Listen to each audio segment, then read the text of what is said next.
এই রাইডটা আমি ফ্রি পেয়েছি কেন কি এই স্কুটিওয়ালাটা আমাকে মাঝ রাস্তায় ফেলে দিয়েছিল।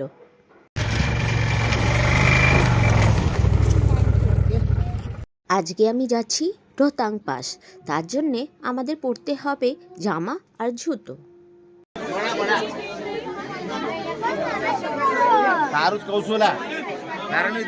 বরফে খেলার জন্য যেই জামা পরতে হয় ওই জায়গায় এত ভিড় ছিল কি আমি শুধু জুতো নিয়েই ফিরে এলাম। এবারে আমাদের স্টার্ট হলো জার্নি রোহতাং পাস যাবার। মাঝ রাস্তায় যা যা পড়বে আমি আপনাকে সব দেখাবো।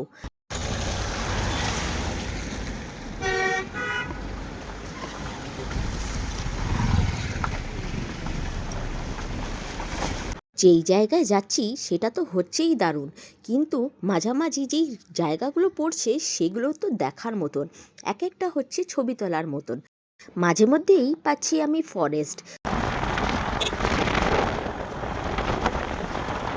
হিল স্টেশনে জ্যামটা পাওয়া কমন, এখানে মাঝে মধ্যেই আপনি জ্যাম পাবেন।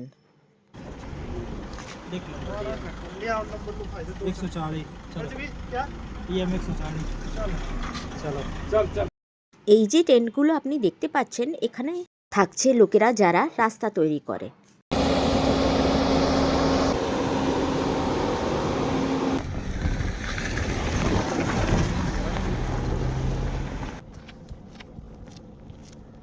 যাদের ভমিটিং ইস্যু আছে তাদের মাঝে মধ্যে একটু ব্রেক নেওয়া উচিত।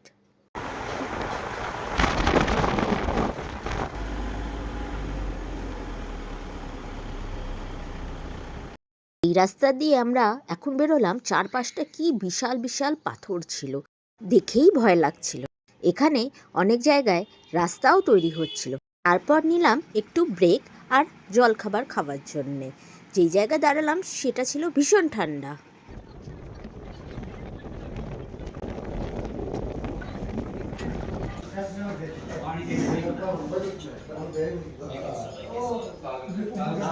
ব্রেকফাস্ট খাবার পর আমরা আবার আস্তে আস্তে নিজের ডেস্টিনেশনে এগোতে লাগলাম, কিন্তু তারপর শুরু হলো বেশ বেশ বরফে ঢাকা রাস্তাগুলো।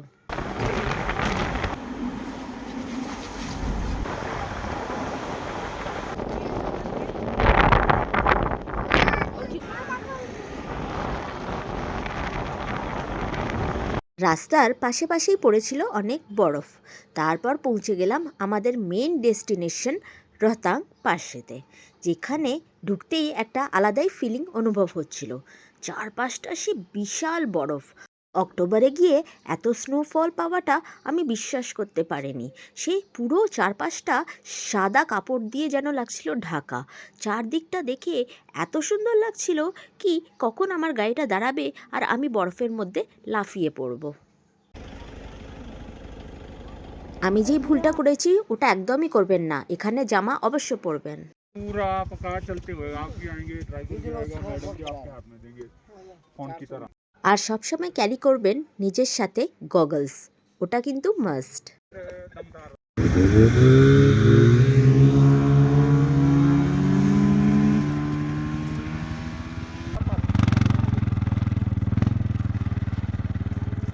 এবার সময় এলো আমারও একটু বরফের সাথে খেলা করা, তাই আমিও একটু এনজয় করলাম। এখানে দেখতে পাবেন ইয়াক, লোকেরা ইয়াকের পিঠে ঘুরে বেড়াচ্ছিল।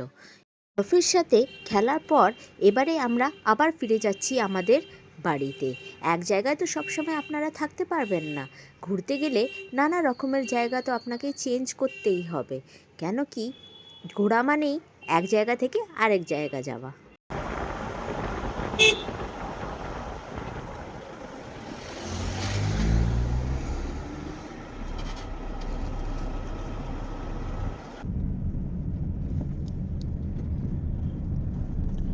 ফেরত যাওয়ার সময় আমি রাস্তারই কাছে পিঠে অনেক বরফ পেয়েছি।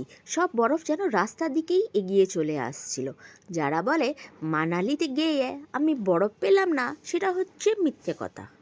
নিজের পুরো জীবনে নিশ্চয়ই একবার মানালি এসে ঘুরে যাবেন।